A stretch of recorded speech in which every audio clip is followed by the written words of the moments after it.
Special thanks to these companies for being long-term partners of this channel. Hey everyone, welcome back to the channel. If you're new here, my name is Zach. Here we talk about overlanding, gear, builds, DIY, all sorts of stuff related to modifying your vehicle, getting out there and adventuring in the outdoors. Today, I'm switching up my wheel and tire setup. So you're probably thinking, wow, Zach, you kind of just changed it. Why are you changing it again? And the truth is I want to go to bigger tires eventually, and that means re-gearing. And I just want to make sure that I've picked out the best tire that I can before I buy large tires.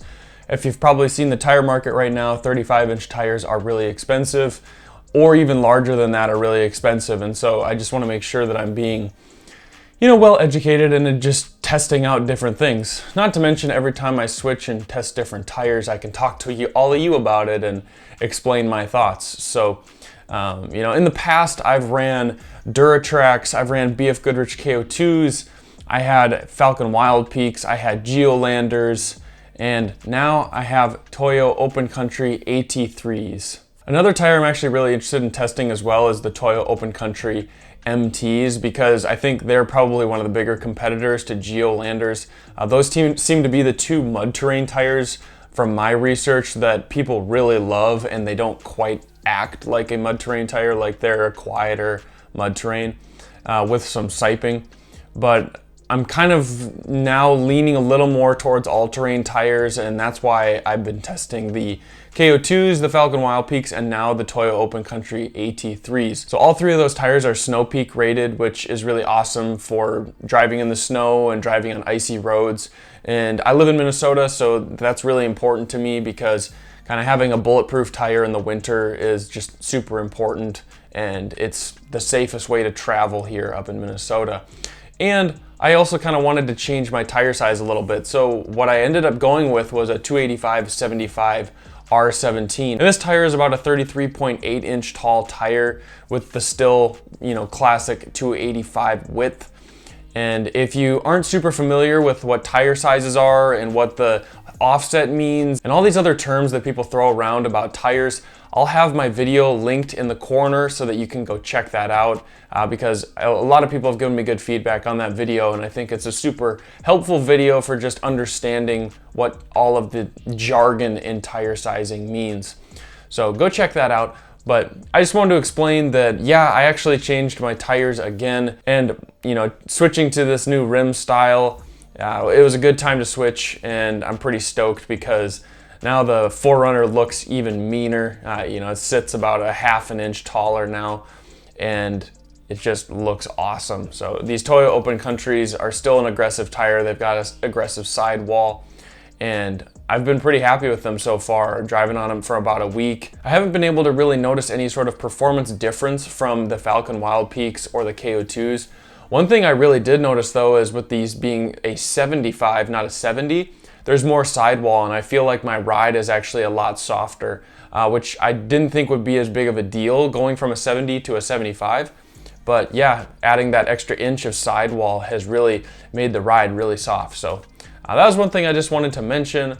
Other than that, let's get into talking about how I changed my wheel setup, because I think they turned out really awesome. And I want to walk you through the process because I was pretty intimidated by beadlocks, and after doing them myself, it's a time-consuming process, but it is definitely doable from home. So let's jump right into talking about those beadlocks.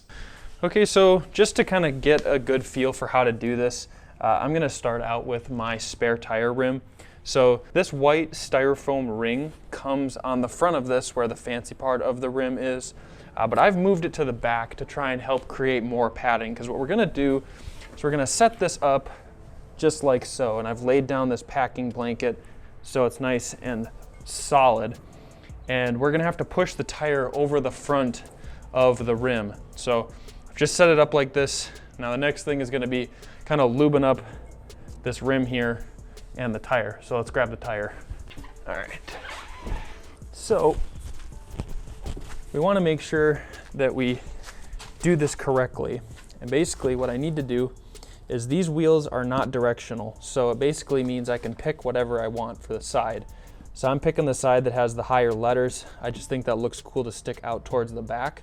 So this side needs to face upward, with the front of the rim. So I'm gonna flip it over and we're gonna put some soapy water right along this rim here.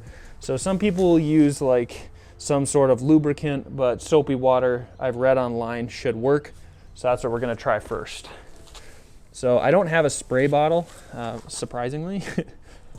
So I just have this soapy water bottle and I'm gonna just kind of wipe it all along here. And it's okay if we have extra. I'm gonna kind of wipe it on the inside too. And then I can also throw a bit of this on our rim here. And before you do this, just make sure that you have a valve stem put into the rim. So that's important. Let's see if we can get this thing popped onto the rim.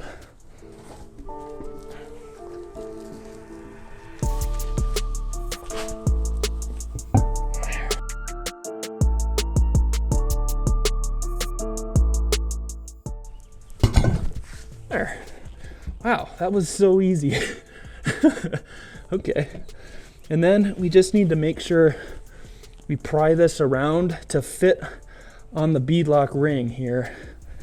So some guys will use a pry tool to do this. So I have some plastic trim tools from my Diode Dynamics lights, and I think those will work perfectly. But I might be able to just do this by hand. We'll see here. I put a lot of water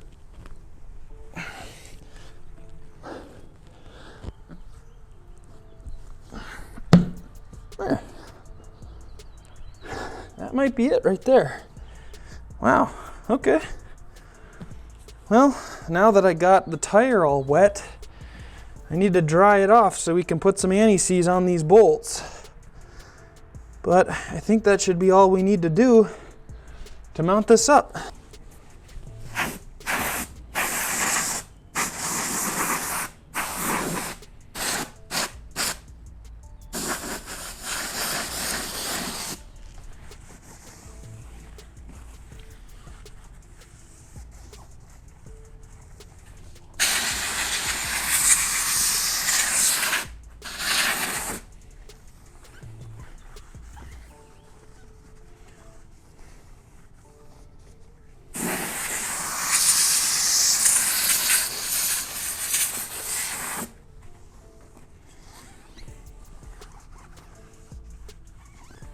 All right, so I tried to clean this off as best I could.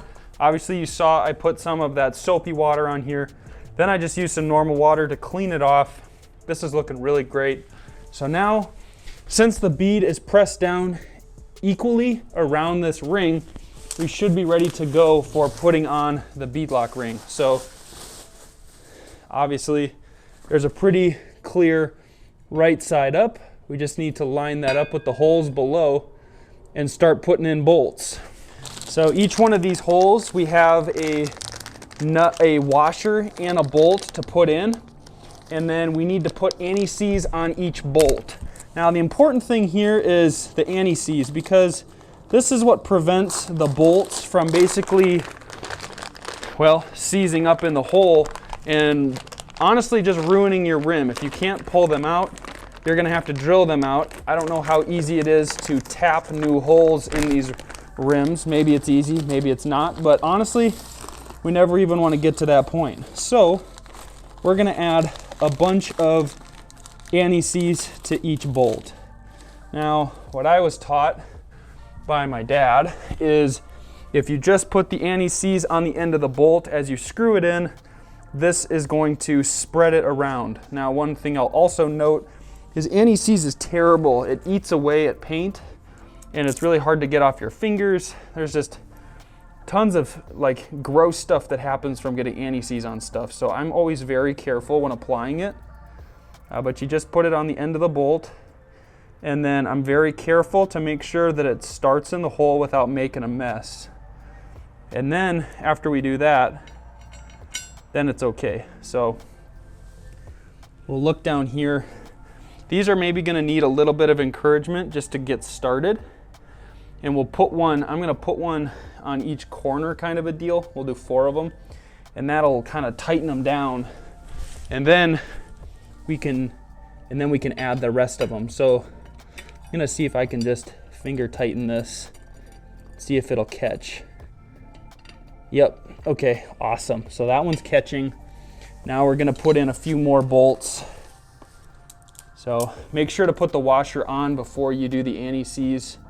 Just makes your life so much cleaner when you're doing this stuff.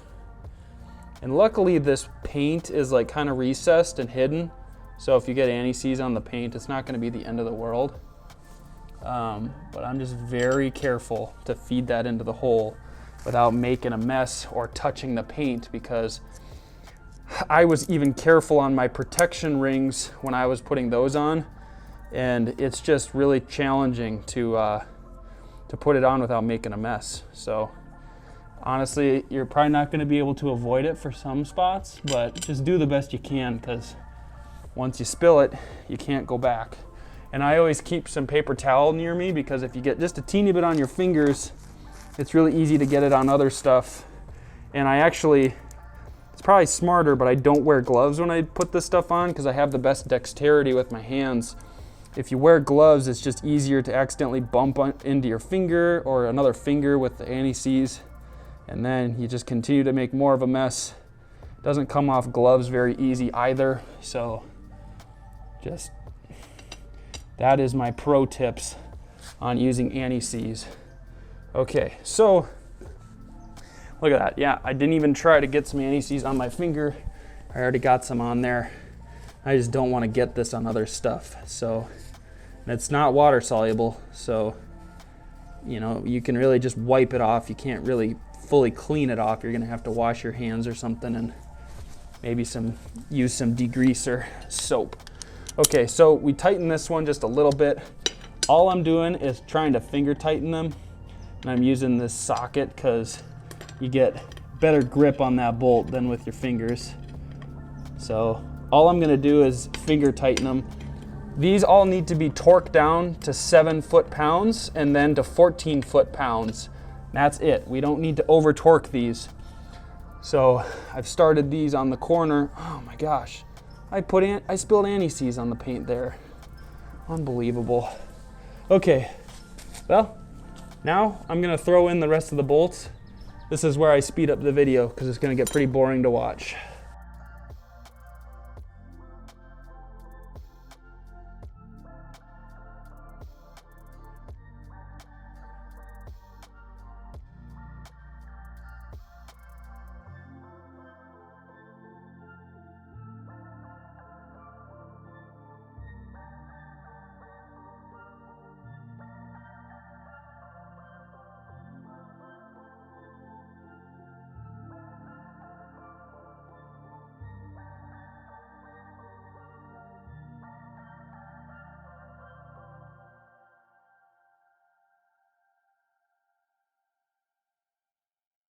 Alright, so this is actually my last beadlock tire that I need to do, and what we basically did was we go around the entire ring, and I actually didn't even torque them to 7 foot-pounds at first, so I finger tightened all of them with anti-seize on them, and then I started to do kind of like 1 foot-pounds, 3 foot-pounds, 5 foot-pounds, you know, just kind of estimating where that was, and very slowly tighten this bead. And then once you finish tightening that, you know, I then go to 7 foot-pounds with a torque wrench, go all the way around, and then 14 foot-pounds go all the way around. Now, some people do like a circular motion to tighten these. Some people do like a star motion like this. Some people kind of jump around. I don't really think there is like a standardized way, but the big important thing is that this ring is pinching down on the bead at all times, because you don't want this ring to kind of start making the bead wrinkle in weird ways. So that's the most important thing. One thing I will note here is the only thing you see on the rim right now is the rim itself, the ring, the bolts, and the tire. I didn't put any sort of rim locking, glue. I didn't put any sort of tape. I didn't put anything. so far all my tires have been holding air quite well. So now what you have to basically do is, this one I've actually already pumped up because I wanted to just explain it after going through it. But what you do is, once you have this all torqued down to spec, the back of your tire is going to be really floppy, but the front is all locked in. So what you do is you elevate the tire. So I set it on this bucket here, and then you push down on the sides, like with your knee and your arms, and you push it down as hard as you can, and you start putting air in it. If you have a really powerful air compressor, it's going to go shh, boom. And then if it's a little bit slower, you're going to have to pump it up a little while. But eventually, if you're pinching it down correctly, it's putting some pressure on that back bead to fill this up with pressurized air. And so like I was saying, eventually it'll go like boom, and then the back bead will pop into place, and it's probably going to make you jump every time. I know it did for me. And then that's when you know that the back bead is in place, and then now you can just start inflating the tire. So that's basically the whole process. It's actually really quite easy. It's just time consuming. So I was a little intimidated by Beadlocks, but honestly, after doing 5 tires and leaning over for 5 hours, I basically got it all figured out and done. And honestly, they turned out really sweet. They look super sharp on the car, so I'm pretty stoked with how they turned out. It's just a matter of getting them installed. So the pro tip I probably already mentioned, but just make sure you put your valve stem and your TPMS sensors in your tire before you start the whole process. It's just annoying if you don't. And then when I put on the tires, I would take them from this side, and I would have the TPMS right like on this side of the rim, because then when you're starting putting on the rubber, you have to put some part over the front of this lip. So the lip on the rim, you have to kind of start the tire, and then you start prying it down to get that back lip around the front of this rim. And so when you're doing that, if you start on this side, it has the rim really low, and you're never going to snag the TPMS in some weird way. So that's what I did, is I started on this side, it's really low, and then kind of slowly pried this down. And that was just the way of me being able to completely protect the TPMS sensor inside of the rim. So yeah, this tire's done, pumped to like 35 psi, and yeah, we got them all thrown on the vehicle. Let's show you how they look, and I think they turned out sweet.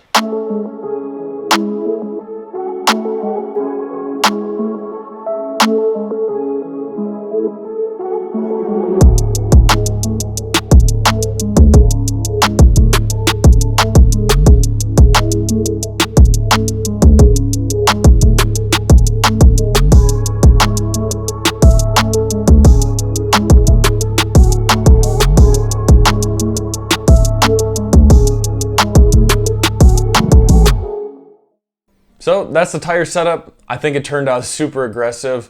Like I said before, going from like a 32.8 inch tire to a 33.8 inch tire definitely changed the look of my truck, and it also added that sidewall, which I think has made my ride more comfortable. Another thing is I've really not noticed any sort of riding difference. I haven't taken it off-road yet, so the low-end torque is probably not as good. With my throttle grenade, which is the pedal controller that I've been running for a really long time now, it still drives the exact same as my 285 7017s. Honestly, I can hardly tell the difference. And so driving around town especially, like, no big deal whatsoever. I did lose, I'm estimating around 0.5 miles per gallon, but I need to do a little bit of maintenance. I think it's been like a few months since I've cleaned out my air filters, so I need to fix that stuff before. So I guess worst case scenario, you're probably gonna lose about half a mile per gallon with, you know, running these larger tires. But that all being said, I'm also a fairly aggressive throttle user, so if you drove it softer than I do, maybe the change wouldn't be as drastic. So those are my thoughts. Hopefully that stuff helped any of you out that are looking to go to 34s from 33s, because I would say definitely do it. It looks so awesome. And I've got some previous videos where I talk about my body mount chop and my hammered pinch welds. Those are going to be things you'll have to do to fit these larger tires. And right now I don't rub in any way, shape, or form. And so I'm really happy. I think the setup is pretty dialed, and running these 34s is going to be a lot of fun. So thanks for watching. If you like what I'm doing with the channel, or you want to support me, then consider subscribing and like this video if it brings you any sort of value, because that helps me out, helps me be able to make more content like this. So thank you so much. I'll catch you all in the next video.